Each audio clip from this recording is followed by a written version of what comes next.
Hello, my NGH friends. This is Sandra Grace, and I wanted to share with you today about a class that I'm going to share at convention Saturday morning. It's an exciting morning. We've all seen the stage shows. We've had a great night together. And on Saturday morning from 9 to 10, I'm going to be sharing a course called Why Become a CI.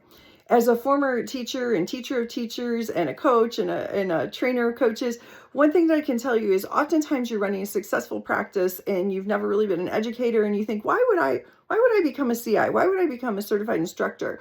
Well, I will tell you, I've been coaching multimillionaires and using hypnotic practices for years with my clients.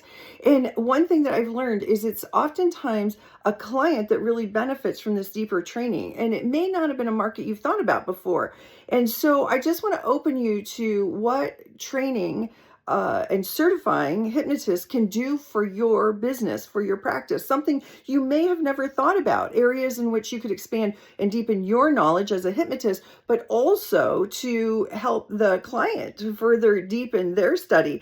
And sometimes they share it with their teams, sometimes they share it with their family, and sometimes they end up going out and educating the rest of the world like we do. And so Saturday morning, 9 o'clock, look forward to seeing you on Why Become a CI.